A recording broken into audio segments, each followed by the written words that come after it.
Halo Roa, jumpa lagi dengan Mama Zalfa Sakaili. Roa, hari ini kita continue lagi. Bagaimana kabar di rumah? Semuanya sehat-sehat? Semuanya pada dalam kondisi yang fit? Semoga ya. Dan kita selalu berdoa ini, semoga ini Miss or Mrs. ini, misi ini ya, cepat saja berlalu lah. Karena kita semacam terbelenggu. Oke Roa, tapi kita segera lupakan saja dulu misi itu ya, biarkan saja berlalu itu misi. Roa, hari ini Mama Zalfa ingin menunjukkan tamannya Mama Zalfa lagi deh. Sekarang perkembangan sudah sangat banyak Roa ya. Saya akan tunjukkan ya. Kita pindah ke sini. Ini Roa, kemarin saya betul-betul baru menemukan tuh ulat. Ternyata di belakang saya punya bunga ini dia makan sampai begini modelnya. Oh my gosh. Ini ada tomat lagi. Dan ini ibarat kata garden tour ya. Ini bunga saya. Tahu ini Roa, semua bibit. tahu Roa, tadi pas siang-siang saya berfoto sini, foto sana, mama tanam sini, saya bantu, taruh ini, taruh sana, taruh situ. Ya, Zalfa sekarang really helpful ya. Ini semua bibit rica saya Roa. Gading. Ini gading. Yang saya bilang itu sekitar Roa. 150-an. Roa. Nah. Ini serigading. Iya, Zalfa sangat suka. Dikasih, Ini serigading saya penuh sampai sudah saya angkat ke atas ya.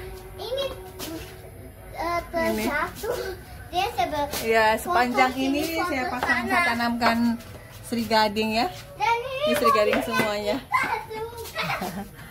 Ini bawang di atas, bawang. Ya, gitu Roa. Kita mulai dari sini ya. Lihat Roa, ini saya punya bunga ini ya. Ini sudah bisa dibikin 3 pot ini, 1, 2, 3. Yang itu ya. Ini kemarin mengalami gigitan oleh ulat. Berapa ini Mama Zalfa ya makan ulat. Roa, saya juga sekarang lagi menanam bunga. Tapi ini bunga baru ambil dari tempatnya kakak, jadi dia masih lemas kayak orang kekurangan tenaga. Dan itu semua bibit rica ya. Saya di sini ada punya sekitar 100 lebih ya. Mungkin 130 atau 150 bibit rica. Itu bunganya saya, tomat. Ini baru saya mau tanam. Rencananya Mama Zalfa saya lagi sediakan media ini. Ingin coba tanam kangkung atau bayam. Mungkin satu itu kangkung, mungkin itu juga akan saya tanamkan bayam. Ini bibit ricanya masih ada, belum saya pisahkan. Tuh. Ini tomatnya juga. Ini tomatnya juga sudah lumayan tinggi, tapi mungkin saya akan pasang kayu penyangga ya. Ini Roa. Sekarang sudah banyak. Mama Zalfa punya ini ya. Halo Roa. Oh, kita jumpa lagi dengan Zalfa yang sudah memakai berganti baju lagi dia. Sama warna abu. Ya, begitu deh Roa, garden tournya Mama Zalfa. Roa tahu. Sekarang Roa tahu kalau sudah saya habis ujian di rumah temanku, kita bikin tur ke kamarku di atas. Bye. ya Roa, dia minta dia bikin, katanya Mama saya ingin bikin room tour. Saya bilang kamarmu kau berantakin terus. Kalau kau atur rapi-rapi, baru mungkin Mama akan apa? Memang saya lagi kasih bersih tadi. Room tour. Jadi sekarang kita baru garden tour. Garden tournya Mama Zalfa. Nah Roa itu ya. Dan ternyata kemarin yang gara-gara Mama Zalfa sebar itu rica atau cili, akhirnya dia tumbuhnya banyak. Sekarang Mama Zalfa punya sekitar 150 berapa ya, mungkin sekitar 130 atau 100, sekitar 150 lah mungkin bibit rica ya. Banyak sekali ya Roa. Mama Zalfa jadi berpikir nih, apa Mama Zalfa buka usaha ini aja ya, karena kebetulan Mama Zalfa memang senang tanam-nanam. Apa Mama Zalfa buka usaha itu saja ya, karena di masa pandemik ini ya ternyata usaha-usaha yang lumayan bertahan itu adalah usaha-usaha yang apa namanya yang langsung kebutuhan utama ya. Tapi sekarang juga lagi musim loh orang bisnis bunga, karena teman-teman di zaman pandemi ini orang kok jadi rajin menanam sekarang. Sebenarnya itu sinyal yang bagus ya. Mari kita pikirkan. Atau mau bantu komen, Roa bantu komen di bawah. Jadi kira-kira apa? Bagus tidak ya kira-kira kalau misalnya? Roa, jangan lupa subscribe. In 5 seconds, 5, 4, 3, 2, 1. Jangan lupa tuh. Ini vlogger yang satu lagi nih, small vlogger. Jangan lupa like and subscribe and ring the bell here. Oh here. Dan like di sini. Dan subscribe di sini. In 5 seconds. 5, 4, 3, 2, 1. Itu I get distracted about that. Oke, nanti terus di komen ya. Kira-kira bisa bagus tidak? Tapi selain itu, komen Roa, subscribe. Selain itu nanti Mama Zalfa juga akan mengajak Roa untuk melihat bagaimana peluang bisnis di Palu selama masa pandemik ini ya. Kira-kira apa saja yang bisnis yang mengalami kelesuan dan bisnis apa yang sedang sebenarnya masih punya prospek untuk kedepannya ya. Ini ada 2 kawan yang saya wawancarai dan mari kita dengar pendapat mereka ya. Roa, sekarang Mama Zalfa sedang bersama seorang pengusaha rental ya, yang dia juga berkecimpung di bisnis rental mobil. Dan sekarang kita ingin dengar cerita beliau, bagaimana cerita beliau dalam menghadapi situasi COVID-19 ini. Apakah situasi COVID-19 ini ada pengaruhnya kepada bisnis beliau? Oke, cus. Nah, Roa, ini adalah Ibu Vivi. Kebetulan beliau memiliki bisnis rental, juga ada bisnis apa Bu lagi, yang satu lagi Bu? Penjualan beras. Oh ya, penjualan beras. Nah sekarang Mama Zalfa ingin coba ya mengulik bagaimana dampak daripada COVID-19 ini terhadap bisnis beliau. Kira-kira Ibu Vivi bisa cerita bagaimana,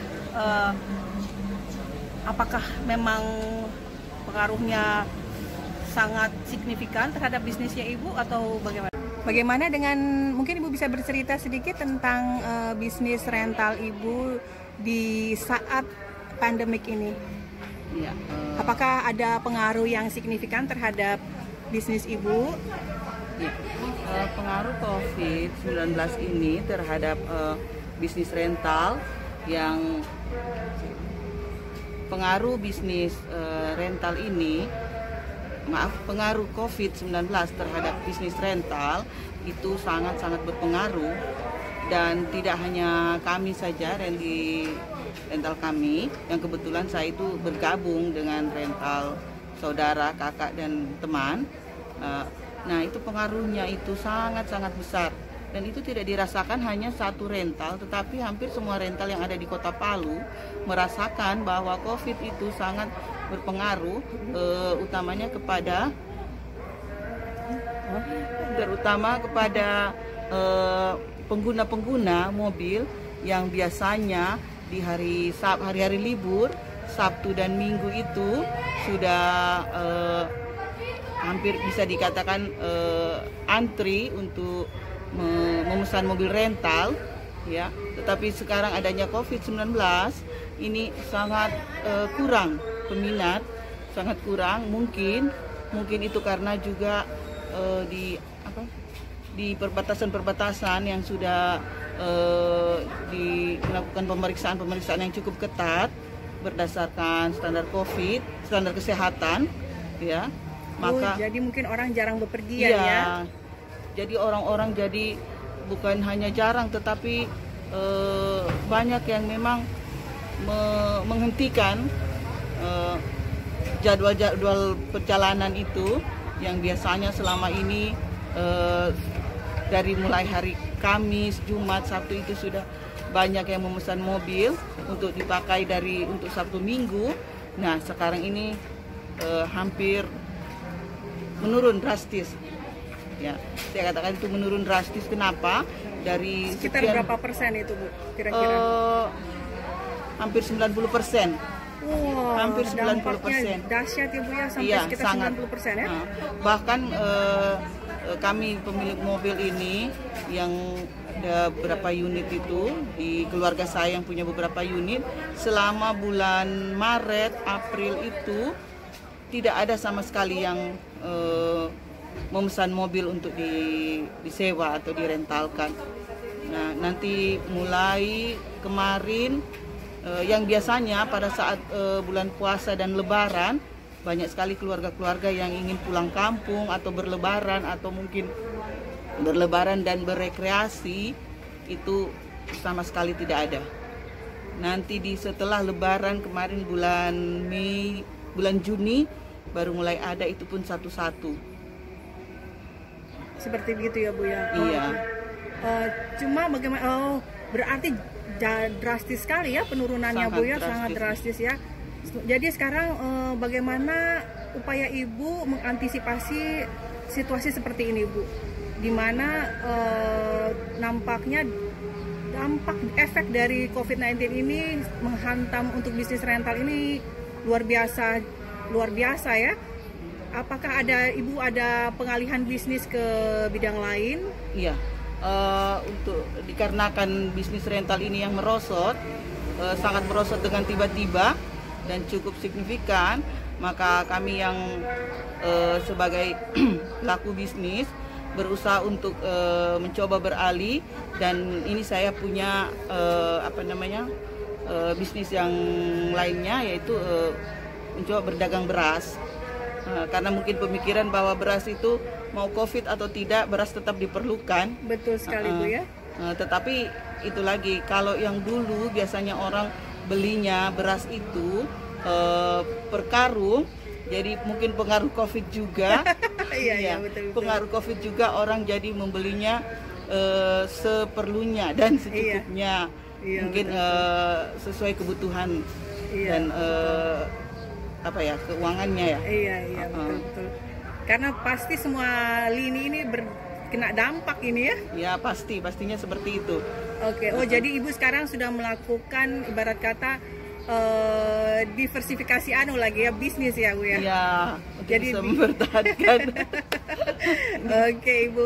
Oke, terima kasih atas waktunya ya, Ibu ya. Ya. Jadi Ibu sekarang Ibu bisnisnya sekarang lebih banyak ke beras ya, Bu ya. Jadi yang awalnya satu karung isi 50 kilo ya, sekarang Ibu buat dalam bentuk kemasan kecil begini. Ini isi berapa kilo, Bu? Kalau yang ini isinya 5 kilo. Jadi dari kemasan yang 50 kilo dibuat jadi 5 kilo dan 10 kilo. Jadi 5 kilo dan 10 kilo. Iya. Sekarang harus menyesuaikan situasi juga ya, Bu ya. Iya. Jadi dibuat dalam kemasan kecil ya. Iya. Begitu ya, Bu ya. Bisa supaya lebih laku jual begitu ya, Bu ya. Jadi harus ada ini ya, inovasi ya. Iya. Jadi kita penyesuaiannya new normal ini berarti memang harus ada inovasi juga untuk produk yang akan kita keluarkan begitu ya, Bu ya. Pastinya seperti itu. Iya, yang awalnya mungkin dalam kemasan besar, sekarang dibuat dalam kemasan lebih kecil. Supaya kita bisa melayani pembeli-pembeli yang membutuhkan kemasan kecil dengan harga juga yang terjangkau. Terjangkau. Oke, Ibu Vivi, semoga sukses ya dengan bisnisnya ya. Terima kasih. Oke, terima kasih.